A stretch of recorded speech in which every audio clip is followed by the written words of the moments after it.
के बाद आता है आर्टिकल 19। इसकी जो कुछ लैंडमार्क जजमेंट्स हैं, Ramesh Thapar versus state of Madras. इसमें बोला गया था जो रमेश थापर थे उसकी एक कंपनी थी न्यूज़पेपर की, वो न्यूज़पेपर इशू करते थे जिसके अंदर जो वो थे स्कीम्स होती थी जो स्टेट ऑफ मद्रास की, उनको क्रिटिसाइज़ किया जाता था। तो फिर उन्होंने स्टेट ऑफ मद्रास ने क्या किया कि पब्लिक सेफ्टी की ग्राउंड पर स्टेट ने इस पेपर की जो कंपनी थी, इस कंपनी के पेपर को उन्होंने बैन कर दिया। सुप्रीम कोर्ट ने कहा जो ये कंपनी का राइट है, right to circulation is protected under article 19 clause 1। तो पब्लिक सेफ्टी का जो वर्ड है वो तो कहीं पर है ही नहीं, तो इसीलिए आप बैन नहीं लगा सकते। तो इसीलिए जो इस केस के बाद 3 वर्ड्स जो थे ऐड किए गए थे आर्टिकल 19 क्लॉज 2 में, जिसमें था public order, security of state, incitement to an offence. ये सब कुछ जो ये वर्ड्स थे इस केस के बाद ऐड किए गए थे। फिर आया था एक और केस हमदर्द दवाखाना वर्सेस यूनियन ऑफ इंडिया। इसमें कहा गया था कि जो एडवर्टाइजमेंट होती है वो फ्री स्पीच की कैटेगरी में नहीं आएगी, वो कमर्शियल एरिया या फिर कमर्शियल स्पीच की कैटेगरी के अंदर आएगी। ये उसके बाद फिर इसमें बोला गया था कि जो आर्टिकल 19 में ये कवर नहीं होगा, ये ट्रेड के एस्पेक्ट्स में जो ये होगा न्यूज़ एडवर्टाइजमेंट्स होगी ये उसमें कवर होंगी। फिर आता है आर्टिकल 21, वो बोलता है AK गोपालन केस के अंदर, जिसमें बोला गया था पिटिशनर को प्रिवेंटिव डिटेंशन एक्ट के अंदर डिटेन कर लिया गया था। इसमें बोला गया था आर्टिकल 19 और 21 में चैलेंज किया गया था। इसमें जो सुप्रीम कोर्ट ने बहुत नैरो व्यू दिया था, उसने कहा था कि जो आर्टिकल 19 और 21 है उसका कोई कनेक्शन ही नहीं है। तो उसने ये कहा था कि एक प्रिवेंटिव डिटेंशन एक्ट जो के अंडर ये चीज़ वैलिड है। और उसके बाद उसने जो ये इस केस के अंदर AK गोपालन केस के अंदर जो इनको पिटिशनर को डिटेन किया गया था वो सिर्फ एक सस्पिक्शन के बेस पे किया गया था, एक्चुअल में उसका जो क्राइम था वो प्रूफ नहीं हुआ था। आर्टिकल 21 में यूज़ होने वाले जो वर्ड्स हैं प्रोसीजर इस्टेब्लिश बाय लॉ और US में जो यूज़ होता है ड्यू प्रोसेस ऑफ लॉ, दोनों डिफरेंट है, दोनों सेम इंटरप्रिटेशन नहीं है। ये बात AK गोपालन केस के अंदर बोली गई थी। फिर आया था ADM जबलपुर केस, जिसमें बोला गया था एमरजेंसी के दौरान जो फंडामेंटल राइट एनफोर्स नहीं किए जा सकते, तो फिर आर्टिकल 21 भी नहीं होगा। फिर आया था मेनका गांधी केस, जिसको पासपोर्ट इन्फ्रिंज केस भी बोला जाता है, जिसने बहुत वाइडली इंटरप्रिटेट किया था आर्टिकल 21 को। इसमें क्या हुआ था, पासपोर्ट अथॉरिटी ने मेनका गांधी को बोला था कि अपना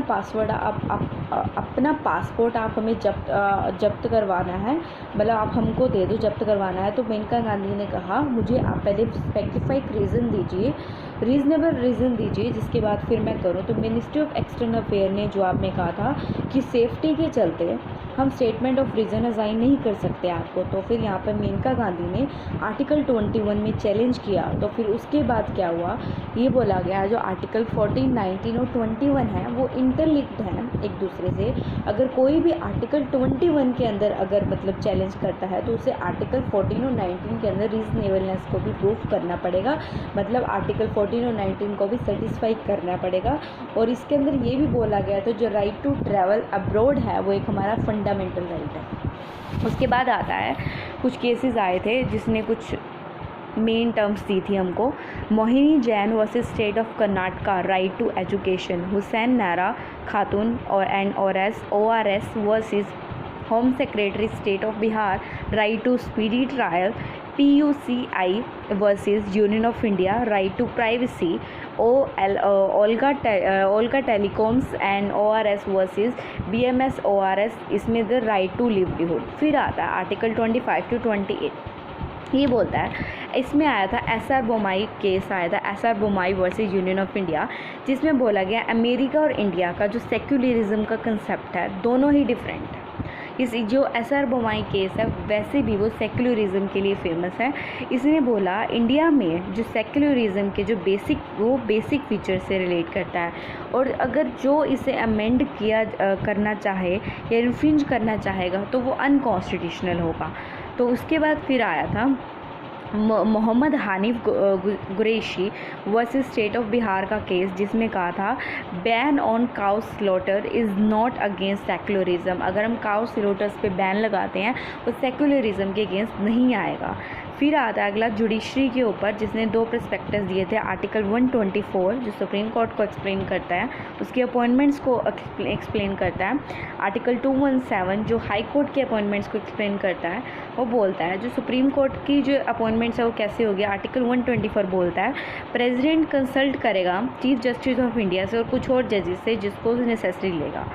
फिर आर्टिकल 217 के अंदर हाई कोर्ट की अपॉइंटमेंट की बात होती है, हाई कोर्ट के जजेस की।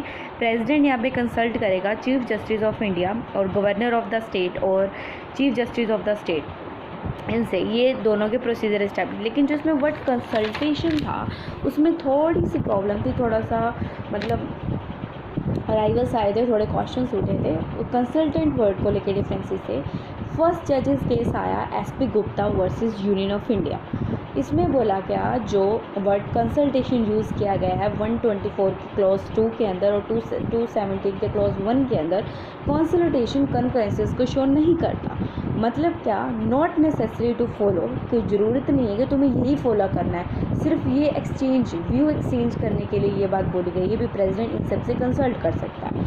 फिर अगर चीफ जस्टिस और प्रेसिडेंट के बीच में डिसएग्रीमेंट होता है तो यहाँ पे अल्टीमेटली पावर है, तो उसे अल्टीमेटली पावर है कि यूनियन गवर्नमेंट अपने अकॉर्डिंग चल सकती है। फिर आया सेकंड जजेस case SC advocates on records versus association of India, जिसने बोला जो कंसल्टेशन वर्ड इसने यहाँ पे बोला अगर president versus chief justice of India है तो इसमें importance chief justice of India को मिलेगी। और इसने ये बोला था भी यूनियन गवर्नमेंट मतलब supreme court is more superior then union government, उनके ही चलेगा किसी भी कंसल्टेशन के केस के अंदर, जो उन्होंने कह दिया वही फाइनल होगा। इसमें बोला जो एडवाइस होगी चीफ जस्टिस ऑफ इंडिया की is binding to the president. ये केस था SC advocates on record versus association of India. फिर आया थर्ड जजेस केस, जिसमें बोला in special reference case of 1998, जिसमें बोला consultation of chief justice of India is not necessary. इसने कहा जो कंसल्टेशन है वो सिर्फ क्या कैसे होगी, कोलाजियम टाइप होगा, chief justice of India plus 4 senior most जजेस ऑफ द सुप्रीम कोर्ट वो यहाँ पे कंसल्ट कर सकते हैं। ये उसके बाद आती है एमरजेंसी के कुछ लैंडमार्क केसेस हैं जो बताते हैं। आर्टिकल 352 से 360 को एक्सप्लेन किया गया है। इसमें क्या आया था, बहुत सारे प्रोविज़न्स को चेंज कर दिया गया था, जैसे कि 38, 39, 42 अमेंडमेंट्स, इन सबको चेंज करने के बाद इन तीनों को सबको चेंज कर दिया गया था। फिर उसके बाद जो Minerva Mills versus union of India case में क्या होता है, 42nd अमेंडमेंट के बाद अगर प्रेसिडेंट ने प्रोक्लामेशन कर दिया इमरजेंसी को तो उस ग्राउंड का जो जुडिशियल रिव्यू है वो नहीं हो सकता था। ये माइनरेवा मिल्स केस बोलता था।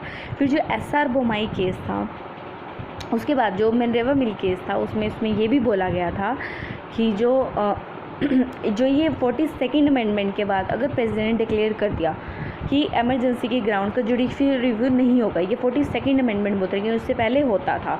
फिर माइनरेवा मिल केस में उसने ये बात बोली, बट इस केस में जुडिशियल रिव्यू के लिए कहा गया था और ये भी कहा गया था अगर वो ग्राउंड मेलीफाइड है, अब्जर्ड है, इररेलेवेंट है तो प्रेसिडेंट को सेटिस्फाई मतलब जो प्रेसिडेंट की जो सेटिस्फैक्शन का कोई मीनिंग नहीं रहेगा अगर वो और मतलब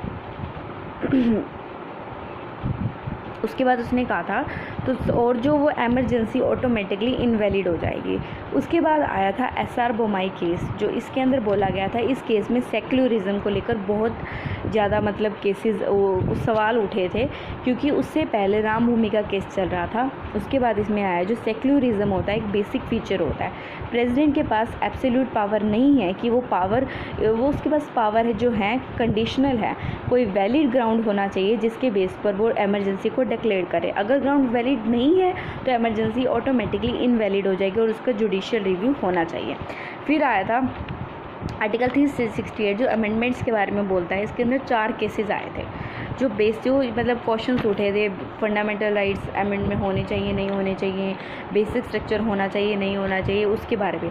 शंकरी प्रसाद केस के अंदर जो फर्स्ट अमेंडमेंट आई थी उसके बारे में बताया गया। सज्जन सिंह केस में 17th अमेंडमेंट के बारे में बताया गया। गोलकनाथ केस में 17th अमेंडमेंट के बारे में बोला गया। केशवानंद भारती केस के अंदर 24th अमेंडमेंट के बारे में बोला गया। सबसे पहले हम देखते हैं शंकरी प्रसाद का जो केस था, उसमें ये बोला गया था जो आर्टिकल 31 और बी है उसको इंसर्ट किया गया था शंकरी प्रसाद केस मतलब फर्स्ट अमेंडमेंट के अंदर, और पार्लियामेंट के पास उसने कहा कि अनलिमिटेड पावर अगर वो चाहे तो फंडामेंटल राइट्स को भी मतलब अमेंड कर सकती है। सज्जन सिंह केस में भी यही बात बोली गई थी 17th अमेंडमेंट के अकॉर्डिंग।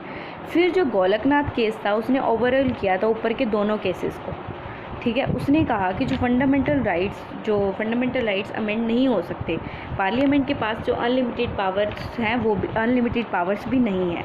फिर आया केशवानंदा भारती, तो उसने मतलब कह दिया अनलिमिटेड पावर नहीं है। फिर आया केशवानंदा भारती केस जिसमें बोला 24th अमेंडमेंट के अकॉर्डिंग उसने बोला इसके अंदर आर्टिकल 13 का क्लॉज 3 इंसर्ट किया गया। इसमें बोला गया कि पार्लियामेंट के पास वाइड पावर है अमेंडमेंट की बट अनलिमिटेड नहीं है, वो बेसिक फीचर को हाथ नहीं लगा सकती।